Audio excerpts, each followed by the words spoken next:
النهارده هنعمل بقى الفطير بأسهل وأسرع طريقة هتشوفيها وما تعتبرش فيها أصلًا أي فرد. ده معايا دلوقتي الفطير هنعمله إيه، هنسويه في الفرن ده اللي معايا اللي أنا بافتحه معاكم ده، شايفين؟ شايفين الرقات وشايفين عامل إزاي من جوّه؟ تحفة، تحفة وطري جدًا، جدًا. وهنسويه برضه على البوتاجاز من فوق. شايفين ده اللي أنا باوريه لكم ده، ده اللي إيه، ده اللي إحنا سويناه جوّه الفرن.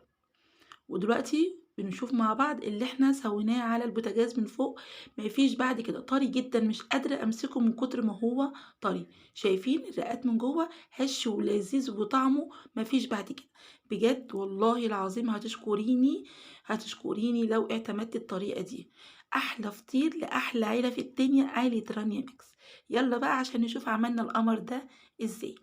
معايا هنا 3 كيلو ونص من الدقيق، ومعايا 2 معلقة كبيرة من السكر، ومعلقة صغيرة من الملح، وبنخلط كويس جدًا، جدًا زي ما أنتم شايفين. دلوقتي كل اللي أنتِ هتعجني بيه هنجيب مَيّة من الحنفية، مَيّة عادية خالص من الحنفية، بتعجنيه.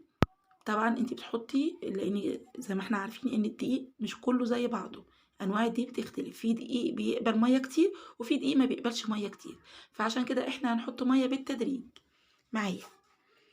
بافضل أحط كده، أنا معايا دلوقتي يعتبر لتر من المَيّة، هافضل أحط لحد ما العجينة تلم معايا زي ما أنتِ شايفة، أنا عايزاها تكون بتلزق سِنّة، كل ما تكون بتلزق سِنّة صغيرة، وبعد ما بترتاح ما بتحسيش بأي إيه، ما بتحسيش باللزقة دي.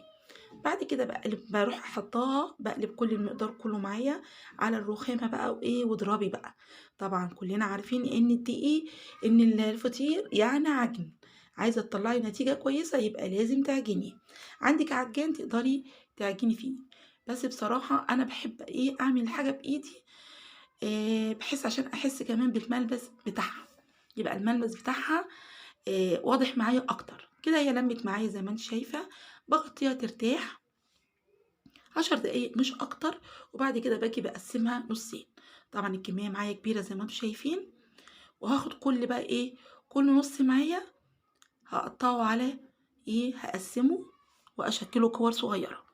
طبعًا هنعتبر دلوقتي زي ما أنتِ شايفة معايا كده، هاخد النُص الأول معايا وهابتدي أقسّم فيه حسب الحجم اللي أنتِ عايزاه. أنا كنت عاملة معاكم قبل كده الفطير، وكنت يعني كنت حاطة طريقة الفرد بتاعته كانت مختلفة. إن شاء الله هاسيبه لكم في صندوق الوصف، تدخلوا برضه وتشوفوها، الطريقة تحفة. كنا عاملينه فطير مشلتت محشي جبن ولحمة مفرومة وسادة. هاسيب لكم اللينك بأمر الله في صندوق الوصف عندكم. وبابتدي أقسّم العجينة بتاعتي على كور، طبعًا أنا مقطّعة دلوقتي الكور كبيرة شوية لإن كل كورة هتبقى فطيرة. زي ما أنتِ شايفة معايا، أنا النهارده عاملة الفطير بتاعي سادة، كله طلب فطير وقال إحنا عايزين نفطر فطير ماشي، فطير وعسل وجبنة وألف هنا للي طلب واللي هياكل. باخلّص كل الكمية بتاعتي معايا زي ما أنتِ شايفة كده، أهي زي ما أنتِ شايفة، ولازم تدهني وشها بشوية من الزيت علشان الوش بتاعها ما ينشفش ويضايقِك وأنتِ بتفردي فيها.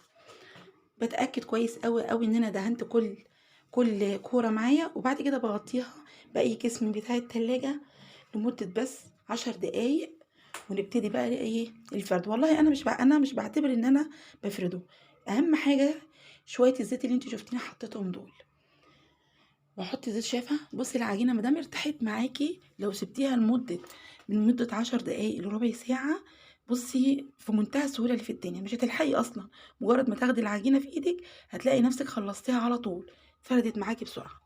زي ما أنتِ شايفة دي تعتبر لسه أول واحدة معايا بابتدي بيها. طبعًا كل ما بتعملي واحدة، كل ما اللي قبلها تكون ارتاحت أكتر منها، فأنتِ هترتاحي كل مرة أكتر من اللي قبليها. بابتدي أفرد، طبعًا لازم تاخدي الأطراف عشان الأطراف دي ممكن تعمل معاكِ زي عجين، هتعمل زي عجين كده من طرف الفطيرة، فلازم تهتمي بالأطراف. وبعد كده أنتِ اللي جوه هتاخديه على برّه، هتفضلي تاخدي من جوه على برّه، والله ما هتاخد معاكِ أي وقت نهائي. بس أهم حاجة تدهني الترابيزة بتاعتِك بالزيت كويس أوي عشان تتفرد معاكِ بسرعة. تعالي بقى نشوف بقى الطريقة بتاعتنا. بتجيبي السكينة وتبتدي تقطعي. عندك بقى سكينة، عندك اللي هي القطاعة بتاعت البيتزا براحتك اهي. بتبتدي بقى ايه تفتح. بص انا كنت ايه مش لاقيه بصراحة السكينة جنبي، فبقيت اعمل بايديا، بقيت افتحها كده بايدي. تخيلوا الكسل اللي انا فيه. بص انا بوريكي منتهى السهولة اللي في الدنيا حتى لو مفيش سكينة، لان العجينة معجونة معانا كويس جدا، فطول ما هي معجونة كويس وعجنة فيها كويس هترتاحي اخر راحة وانت شغالة فيها، مش هتحسي باي تعب تماما.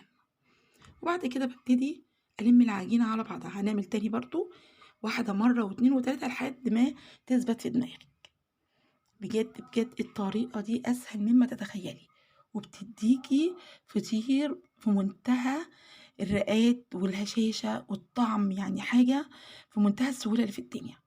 ولا تحتاجي تشتريه تاني وتبقي غلطانة بصراحة، غلطانة قوي قوي قوي لو انت اشتريتيه تاني بعد الطريقة دي. اعمليها وانت مغمضة عينك، منتهى السهولة اللي في الدنيا. خلاص لمينا الفطير. ادي دلوقتي بقى عندي واحدة. طبعا انت لو انت عايزة تعملي واحدة، انا اسفة نسيت اقول لكم، دي زبدة على سمنة على برضو شوية زيت. لازم تحطي شوية زيت، لازم، لان الزيت هيساعد السمنة تفرد معاكي، تخليكي تفردي بسرعة. برضو الزيت برضو بيديكي ليونة في العجينة وانت بتفرديها معاكي. او زي ما انت شايفة بجيب بقى واحدة كمان. طبعا لو انت عايزة تحطي اتنين على بعض منتهى السهولة اللي في الدنيا.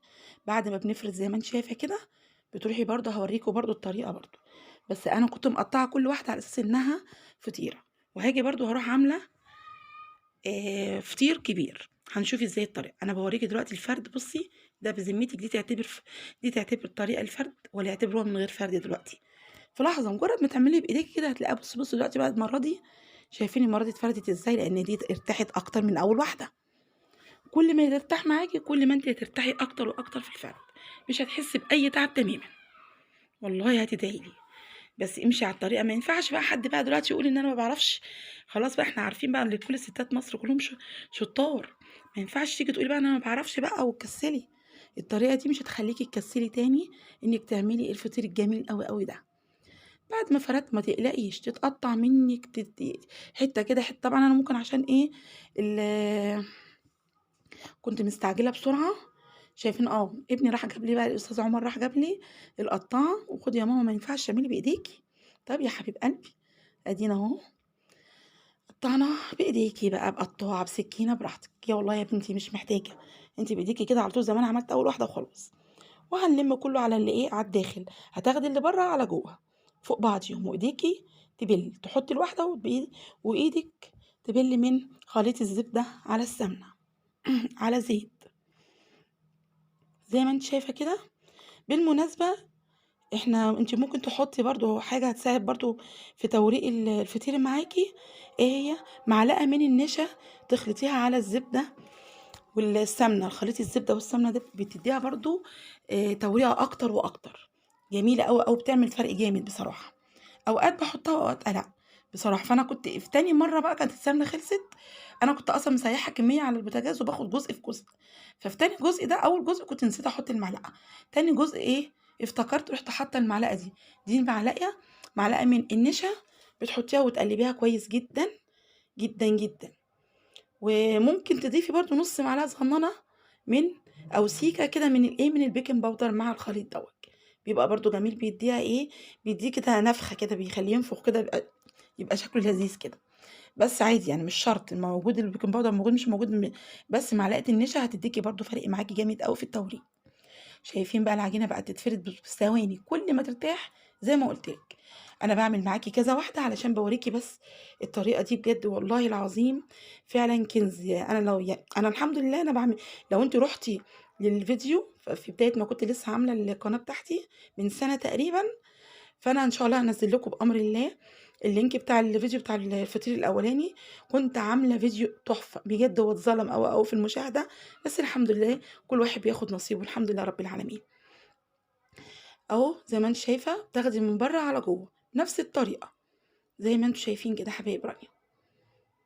على طول تحطي من بره لجوه وايدك تبل من الخليط بتاعك وهكذا لحد ما تخلصي الكميه. طب يا رانيا انا عايزه اعمله يبقى محشي عادي، هتعملي في اول بدايه خالص هتعمليه زي السمبوك برضو، اللي الطريقه بتاعت الحشو هتبقى باينه، تقدري برضو ايه هتشوفيها برضو في الفيديو اللي انا هسيبه لكم. بيبقى انا عاملاه محشي لحمه ومحشي جبنه وساده برضو، عامله كل حاجه. بس زي ما قلت لكم المره دي كان مطلوب مني يبقى ساده، عايزينه بس ايه ياكلوه كده بالعسل والجبنه، عشان ده كان فطار. فانا هما كانوا كله طالب مني كده، فانا طبعا خلاص فانا عملت لهم كده. وادي يا ستي ده اول 3 فطار عملناهم اول ما سوينا في قلب الفرن. شايفين طالع لون، انا مش قادره امسكه طبعا مولع نار، مش قادره امسكه، انا حتى ايدي مش قادره تمسكه. فبجد عشان كده انا مسكته بالكبشه دي او المقصوصه زي ما بيسموها. فانا ايه ادي كمان ادي تاني صاج داخل معايا. هنا بقى هنسوي على النار. خدت الفطيره بعد ما فردتها وارتاحت طبعا، خدت اول واحده انا بدات فيها اهو بوريكم تاني صاج اهو. المشكله ان انا يعني مش انا لنفسي مستعجله عماله اوريكم، لاني بصراحه يعني هكسوس واقفه قدامي كله عايز ياخد، وانا لو اتلفت كده مش هلاقي ولا واحده، فحرام يعني. ادي بقى دلوقتي احنا بنسيب مجرد بس ما يبتدي يشمع بروح جايه ايه مغطيه عليه دقيقه واروح قلبه. شايفه طري قد ايه وجميل قد ايه، والله العظيم اللي على البوتاجاز واللي في الفرن احلى واجمل من بعض. سواء عملتي هنا او عملتيه سويتيه في الفرن او سويتيه على البوتاجاز، الاتنين ألذ من بعض. وفعلا التسويه مفيش بعد كده، الكل هيشكرك على احلى والذ فطير هياكلوه. وبس امشي بس على نفس الخطوات وان شاء الله هتدعي لي من قلبك يا حبيبه رانيا.